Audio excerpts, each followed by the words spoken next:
I'm Deputy Chief Thomas Castro, Thomas Castro. I'm the Deputy Chief over the Criminal Investigations Division. This morning at approximately 4:23 a.m., 3 individuals were detained and brought to the Dallas Police Headquarters for questioning in regards to the recent string of robbery offenses. One of the Latin males brought in for questioning will be arrested for 2 aggravated robbery arrest warrants. The second Latin male brought in this morning will be charged with unauthorized use of a motor vehicle. He was driving a vehicle that was taken in one of the recent robbery offenses. The third male brought in this morning is a juvenile, and he will be arrested on unrelated charges. This investigation is ongoing, and therefore the names of these arrestees will not be released at this time.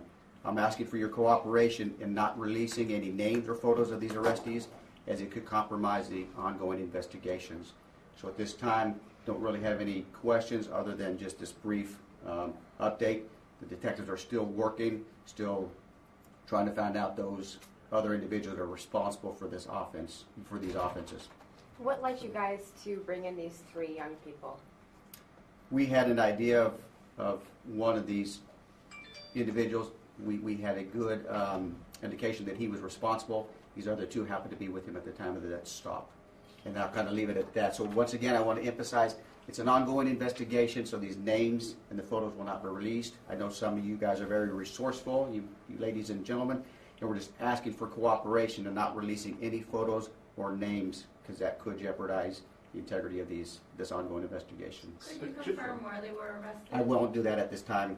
Just not trying not to answer any questions, not trying to be vague, but it's important that we don't have certain information get released that jeopardizes the string of offenses we discussed in the last couple of days. Chief Castro, real quick, is there a connection with the Carrollton robbery? At this point, we can't say 100%. Sure. We're still working with Carrollton, and we'll continue to seek other surrounding agencies to see if they have any similar offenses.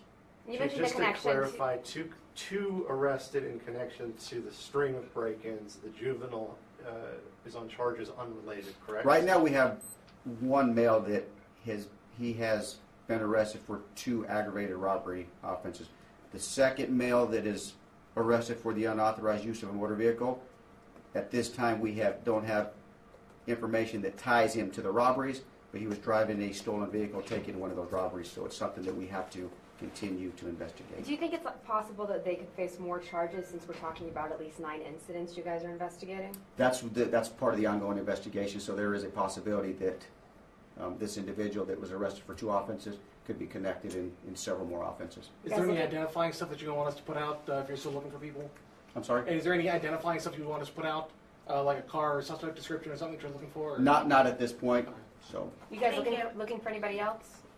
Of course, it's ongoing, so we're trying to find out who the other suspects responsible for the offenses are. So, the thank general you. public, should they still be vigilant? Absolutely. Not just with these recent strings of offenses. That's every day. It's unfortunate. I don't want to scare people, but you should always be mindful of your surroundings. Be mindful of who's lurking around your neighborhoods. Not laying blame on these victims, because these victims didn't have time to react in these offenses. But always be mindful. Never open the door for somebody you don't know. I mean, that's just every day and all day. So, thank you all.